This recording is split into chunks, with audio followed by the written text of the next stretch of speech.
Today, I've got 5 tips for recording acoustic guitar, and I've got multi-platinum songwriter, producer, and session guitar player Anthony Anderson coming by to play some guitar for you.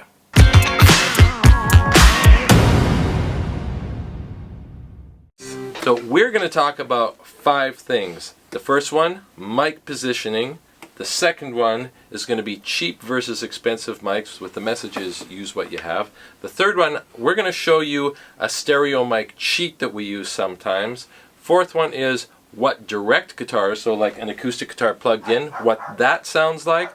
And then the fifth thing we're going to talk about, 5, is what we've learned through experience that might not be so obvious. So the first thing we're going to talk about is positioning. Now, we usually start with the mic about the same height as the neck of the guitar, right? And the hole is in a horizontal plane. Where on the guitar, left to right, the microphone is, has a really big effect. And people tend to start, when they start out recording, by recording here in front of the F-hole. But what have we found?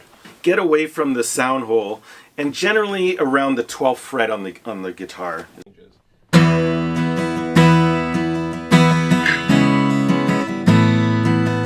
A little bit.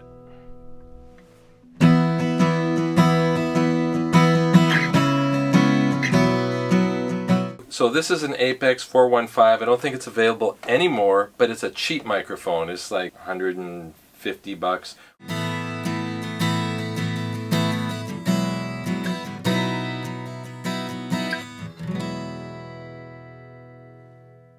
So this is a technique that a friend of ours uses quite a bit. It's using an SM57. Here we go.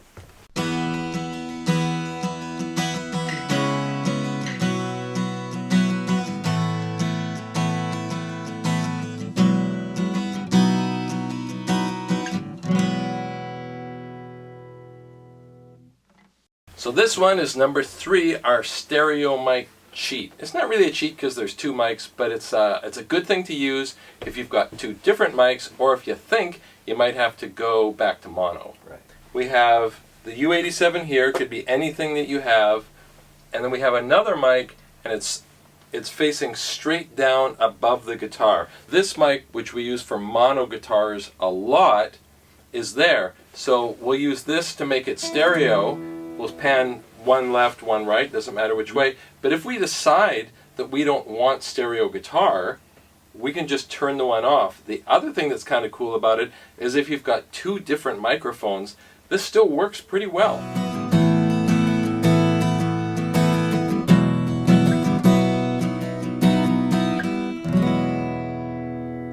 So beautiful. So now we're going to show you number 4, and this is what direct guitar sounds like. So we set up the mic so you can hear what the mic sounds like, and we're going to record this at the same time, and we'll put a little note on the screen so that you can tell what the source is, direct or microphone. And yeah, sometimes you may want the option of using both and just blending the 2.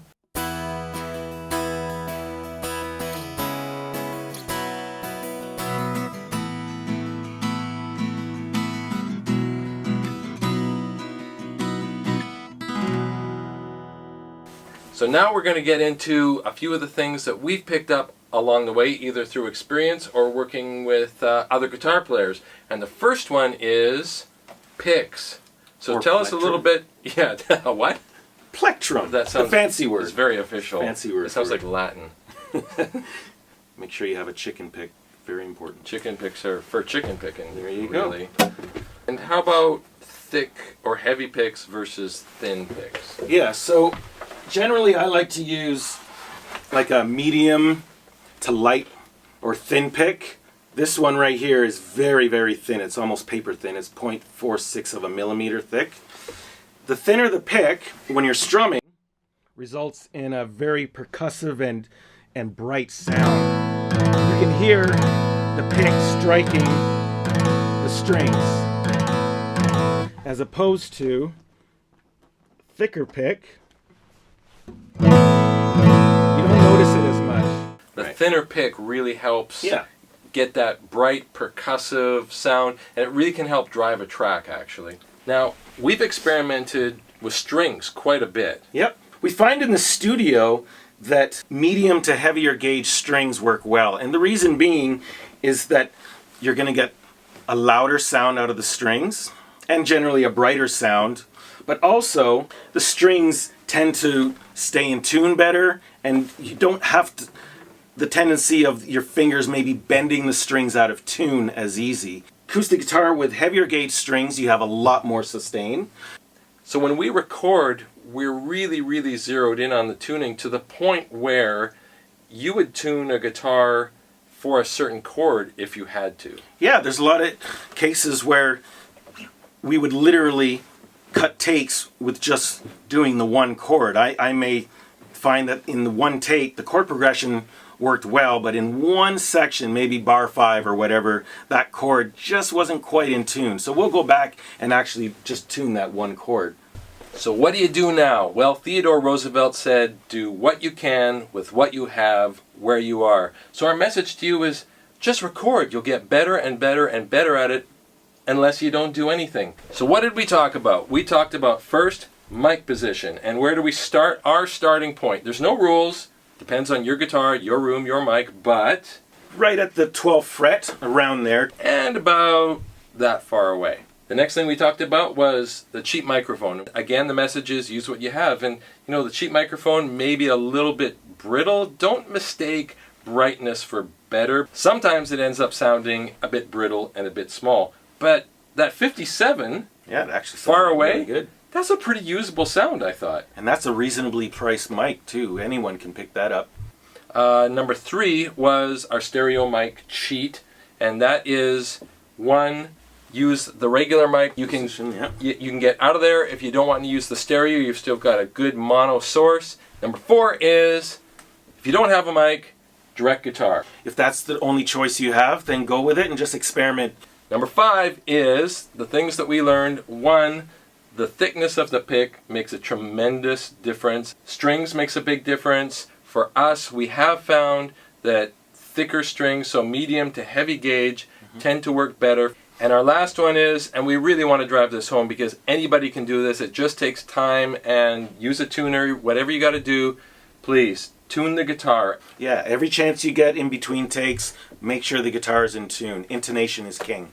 So I just want to thank Anthony for hanging out with me today, as he has done, well, almost every day for a real long time. But many years. We were having fun doing this. He's played a million sessions. He's on piles of records. He's got so much experience, and anything that we can do to help you move your guitar stuff forward or your recording, whatever it is, we'd love to do that. It was a pleasure. Thanks, man. All right, man. What we didn't mention too much earlier is that this room is quite nicely treated. So be careful where you're recording that you don't get too much room sound. You might have to put blankets on the walls. And in a mix, if you start adding compression, that room sound starts to become more prominent. That was by no means a comprehensive, that's every way of recording a guitar, because there are a billion ways and there's no rules. It's whatever sounds good. But that tends to be what we do a lot. If you've got some good ideas, it would be so awesome if right now you would drop everybody a hint in the comments section and say, hey, this is how I record guitars. I'm doing it in the home studio, or I'm doing it in the basement. This is what I use, and I'm getting really good results. If you feel like that was interesting, please hit the subscribe button. I've got more coming for you. I'm going to share with you everything I know about recording, mixing, and the music business, and try and keep it sort of in a non-technical way. See you next time.